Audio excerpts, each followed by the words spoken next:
কই গো গিন্নি, কোথায় গেলে তুমি? এদিকে এসো তো দেখি। তুমি তো দেখছি একদম তৈরি হয়ে দাঁড়িয়ে আছো। স্কুলে নতুন হেডমাস্টার এসেছেন, কোনো রকম দেরি করা চলবে না, তার কড়া হুকুম। বেশ তো, তুমি এমনিতেই সবার আগেই যাও, তোমার আবার চিন্তা কিসের? ঠিক আছে, তাহলে আমি গেলাম। তোমরা সাবধানে থেকো বাড়িতে, কেমন? আমার এই ছেলেটাকে নিয়ে হয়েছে মরণ। সারা রাত জেগে ভূতের গল্প শুনবে আর সকাল করে ঘুমাবে। দেখি তো উঠলো নাকি।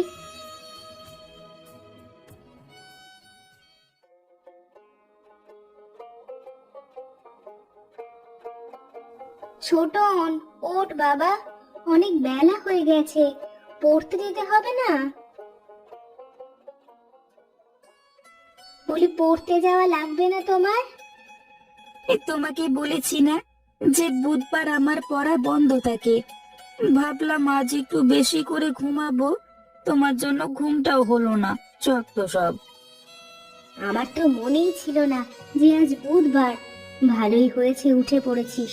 এবার হাত মুখ ধুয়ে দুটো খেয়ে দে, তারপর আবার ঘুমা দরকার হলে। ঠিক আছে, তুমি তাহলে টেবিলে খাবার দাও, আমি হাত মুখ ধুয়ে আসছি।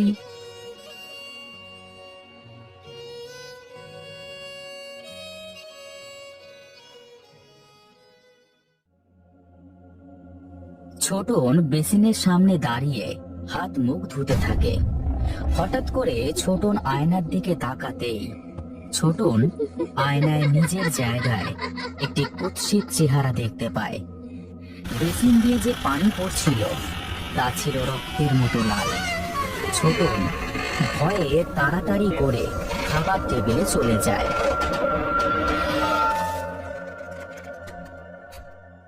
হাত মুখ ধুতে এত সময় লাগলো? নে নে, তাড়াতাড়ি খেয়ে নে। আমার তো বলতেই মনে নেই, কাল থেকে তোর বাবার স্কুল বন্ধ হয়ে যাচ্ছে 5 দিনের জন্য। তাই তো আমরা সবাই মিলে ভুবননগরে বেড়াতে যাব। সত্যি বলছো মা? আমরা গ্রামে যাব? তাই তো বললো তোর বাবা, অনেকদিন হলো গ্রামে যাওয়া হয় না। তাই তো এবার এই শীতে গিয়ে পিঠা উৎসব করব সবাই মিলে। তাহলে তো বেশ ভালোই মজা হবে। তুমি একথা আমাকে আগে বলনি কেন? এ কথা তোকে আগে বললে তো তুই পড়াশুনো ছেড়ে রেডি হয়ে বসে থাকতিস। তাই তোকে বলিনি আগে থেকে। নে নে, এবার খেয়ে নে তাড়াতাড়ি, আমাকে অনেক কিছু গোছাতে হবে। ছোটন বসে খেতে থাকে। গ্রামে যাওয়ার কথা শুনে ছোটন তার সাথে ঘটে যাওয়া বেসিনের কথা ভুলে যায়। সরমা আর ছোটন দুজনে কথা বলতে থাকে আর হাসাহাসি করতে থাকে। পরশ, ছোটন আর সরমা স্টেশনে দাঁড়িয়ে থাকে। ফটিক আগিয়ে গিয়ে পরশের সামনে দাঁড়ায়। আয় ভাই আয়, কতদিন পরে গ্রামে আসলি, তোকে দেখে মনটা একদম ভরে গেল। খালি আপনার ভাই আসেনি দাদা, সাথে কিন্তু আমরাও এসেছি। হ্যাঁ, অবশ্যই অবশ্যই, তোমরা তো আসবেই। আমার ছোটন বাবা, তোমার কি খবর? লেখাপড়া ঠিকঠাক চলছে তো? হ্যাঁ কাকু, লেখাপড়া তো ঠিকঠাকই চলছে, কিন্তু মহেশ দাদাকে তো দেখতে পাচ্ছি নে। আসতে না আসতেই ওই পাজিটার খোঁজ করে ফেললে বাবা। কি আর করবে, ও তো ফটিকের চেয়েও বড় পাজি। তাই তো এক পাজি আরেক পাজির খবর নিচ্ছে। চলো চলো, এবার ঘরে চলো তো দেখি। আগে ঘরে যাই, তারপর বসে বসে গল্প করা যাবে সব, কেমন?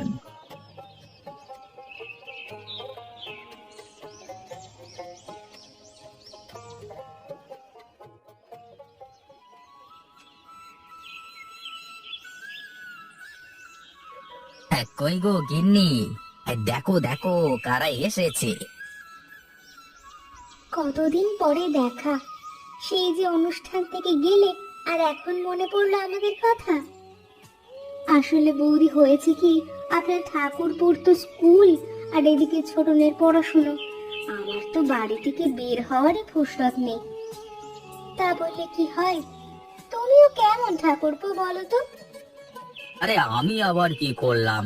আমার কি দোষ? তুমি না হয় চাকরি বাকরি নিয়ে ব্যস্ত থাকো, সরমাকে তো আসতে দিতে পারো এই বাড়িতে। তোমরা কি বাইরেই দাঁড়িয়ে কথা বলবে নাকি ওদের ভেতরে নিয়ে যাবে? তাই তো, আসলে এতদিন পরে ওদের পেয়ে যে ঠিক কি করব বুঝে উঠতে পারছি না। চলো সবাই ঘরে গিয়ে বসি।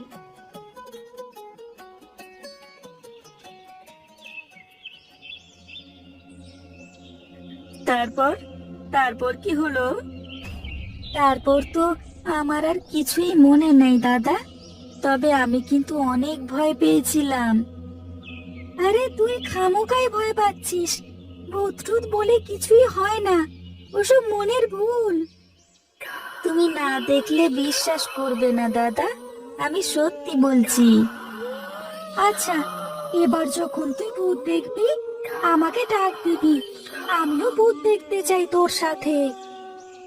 ওদের নিয়ে এভাবে বলে না দাদা, তোমার সাথে কিন্তু ওরা খারাপ কিছু করতে পারে। এই তোরা এসব গল্প থামাবি? এখন বল, আমরা আজকে রাতে পিকনিকটা কোথায় করব? কেন, আমাদের বাড়ির উঠানে করব? ধুর, উঠানে করলে ওটাকে কি পিকনিক বলে নাকি? আমরা তার চেয়ে বরং নদীর ধারে শ্মশানের আগে যে পাকা জায়গা, ওখানে পিকনিক করি। না দাদা, আমার শ্মশানে খুব ভয় করে, আমি ওখানে যেতে পারবো না। আরে তুই খামোকাই ভয় পাচ্ছিস, আমরা সবাই আছি তো, কিছুই হবে না। ঠিক আছে, চল এখন তাহলে আমরা সবাই গিয়ে পিকনিকের আয়োজন করি।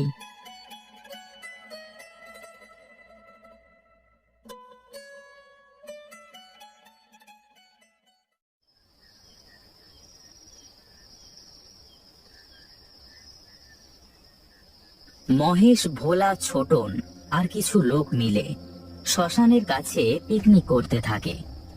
একদিকে রান্না বান্নার কাজ চলে, অন্যদিকে মহেশ আর ছোটন মিলে খাবার জন্য কলা পাতার ব্যবস্থা করতে যায়।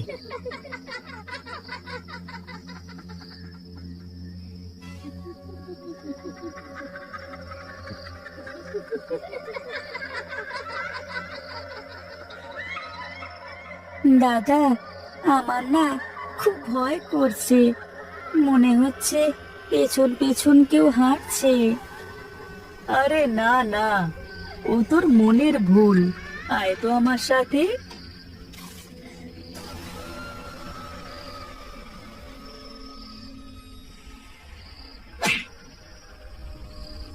এই কে রে?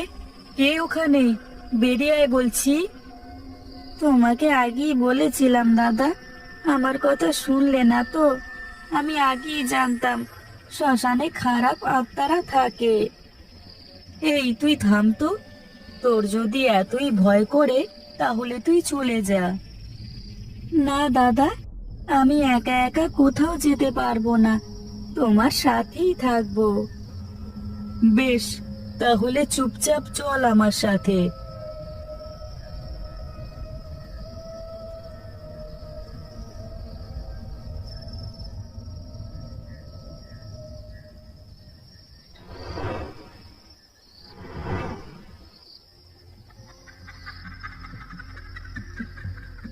চল ছোটন, পাতা কাটা শেষ, এবার ফিরে যাই।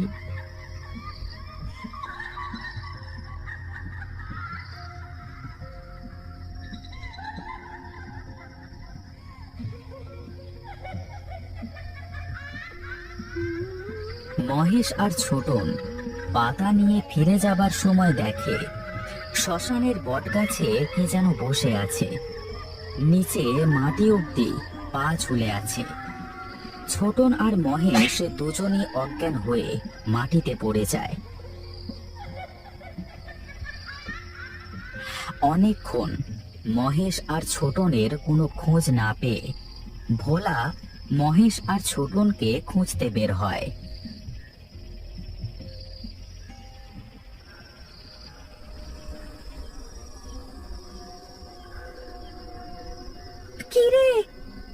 এখানে এভাবে শুয়ে আছিস কেন? ওদিকে সবাই খাওয়ার জন্য বসে আছে। ভূত! ওই গাছের ডালে, ওই গাছের ডালে ভূত! কি যাতা বকিস? তুইও তো ছোটনের মতো হয়ে গেলি দেখছি। না দাদা, সত্যি বলছি, আমরা ওই গাছে সত্যি ভূত দেখেছি। ভূত বলে কিছু হয় না, আগেই বলেছি। চল এবার, সবাই তোদের জন্য অপেক্ষা করে বসে আছে।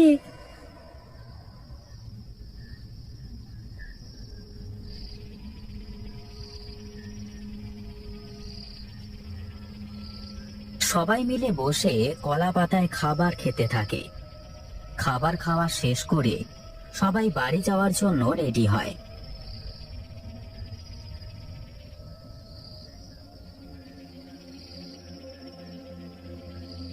সবাই একসাথে হাঁটতে থাকে। ভোলা পেছন থেকে টুক করে সরে যায়। সবাই সামনের দিকে তাকিয়ে চলে যায়। ভোলা অন্ধকারের মধ্যে একটি হেরিকেন হাতে করে দাঁড়িয়ে থাকে। আজ বেটা ভূতকে দেখি ছাড়বো, দেখি ভূত পারে না আমি পারি।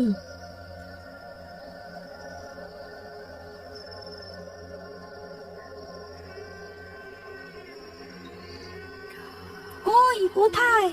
আমি তো কিছুই দেখতে পাচ্ছি নে। এই মহেশ আর ছোটন একটা ভিতর ডিম, কোথায় কি বলতে কি দেখেছে। ধুর, আমিও ওদের কথা বিশ্বাস করে দেখতে চলে এলাম। যাই, বাড়ি ফিরে যাই।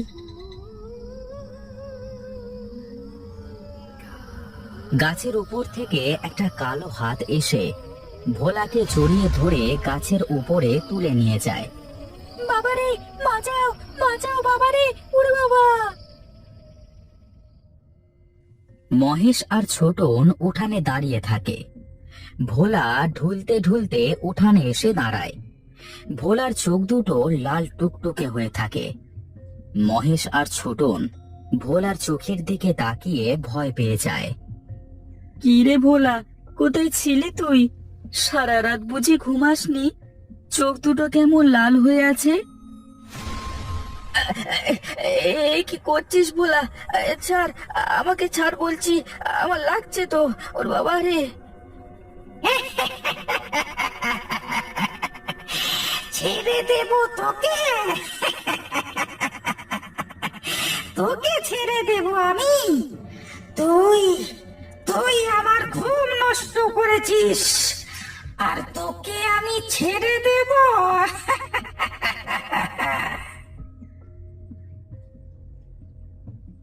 এ কি?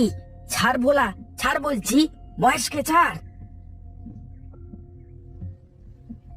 তোমরা কেউ ভোলার কাছে যেও না, আমি দেখছি।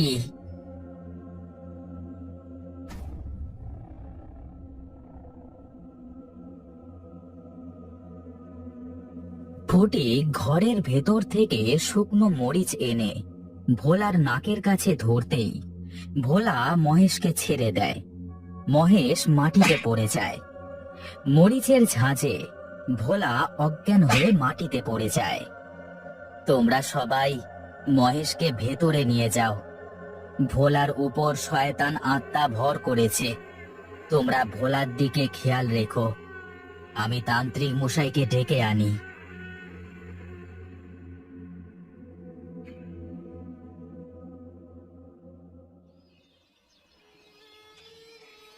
বাবা, আমার বাড়িতে একবার এক্ষুনি আপনাকে যেতে হবে।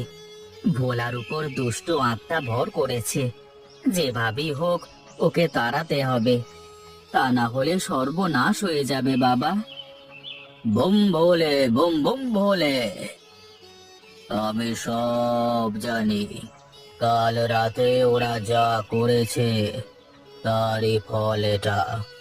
কিন্তু এখন আমি কিছুই করতে পারবো না। কাল অমাবস্যা, রাতেই চন্দ্র গ্রাস করবে সূর্যের অর্ধেক। আধো আলো, আধো অন্ধকারে ছেয়ে যাবে পুরো আকাশ। ঠিক তখনই আমি কিছু করতে পারবো। তাহলে এখন কি করব আমরা? বাড়ি ফিরে যা। এই নে তাবিজ, এটা ওর হাতে বেঁধে দিবি। আমি রাতে আসব। আর শোন, বাড়িতে যেন কোনো মেয়ে মানুষ না থাকে, তাহলে কিন্তু সমস্যা হবে। ঠিক আছে বাবা, আপনি যেমনটা বলবেন।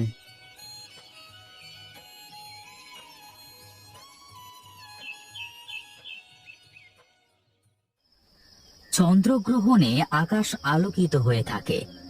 মাঝ উঠানে গোল দাগের মধ্যে ভোলাকে একটা চেয়ারে বসানো থাকে। সবাই দাগের বাইরে দাঁড়িয়ে দেখতে থাকে। তান্ত্রিক ভোলার সামনে দাঁড়িয়ে কথা বলতে থাকে। হে মা কালী, হে মা কালী জাগ্রত শাশ্বত, হে মা কালী, হে মা কালী, হে মা কালী জাগ্রত শাশ্বত, হে মা কালী। বল, কেন ওর শরীরে এসেছিস?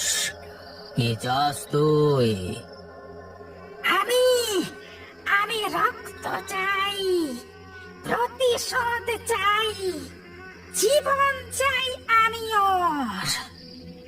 কিন্তু কেন? ও তোর কি ক্ষতি করেছে? কেন তুই ওর জান নিতে চাস? ওরা ওরা আমার সন্তানকে মেরে ফেলেছে। পিকনিকের সময় ওরা যে কলা পাতায় খাবার খেয়েছে, সেই কলা পাতায় আমার সন্তান ঘুমিয়েছিল। ঘুমের মধ্যে ওরা আমার সন্তানকে হত্যা করেছে। ওরা তো না জেনে করে ফেলেছে, তার জন্য তুই ওদের সাথে এমনটা করতে পারিস না। ভালোয় ভালোয় বলছি, ওকে ছেড়ে চলে যা, তা না হলে আমি তোকে সারা জীবনের মতো বন্দি করে ফেলবো।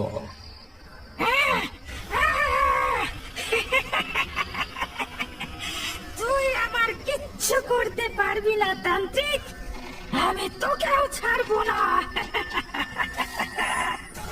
কে কাকে না ছাড়ে সেটা আমিও দেখব। আজ তোকে এই বোতলে ভর্তি করেই ছাড়বো। তান্ত্রিক একটা বোতল হাতে করে ভোলার দিকে এগিয়ে যায়। তারপর তান্ত্রিক ভোলার কপালে একটা তাবিজ দিয়ে চেপে ধরে। কিছুক্ষণ এভাবে তাবিজটা ধরে রাখবার পর আত্মা ভোলার শরীর থেকে বের হয়ে বোতলের মধ্যে চলে যায়। তান্ত্রিক বোতলের মুখ আটকিয়ে আত্মাকে বন্দি করে ফেলে। ভয় নেই বাছা, আর কোনো ভয় নেই। এখন তোরা সবাই নিরাপদ। কিন্তু তান্ত্রিক মশাই, যদি আবারও... না না, এই অশরীরী আত্মা আর কখনো এই বোতল থেকে বের হতে পারবে না। আমি ওকে একদম নিঃশেষ করে ফেলবো। এখন তাহলে আমি চলি।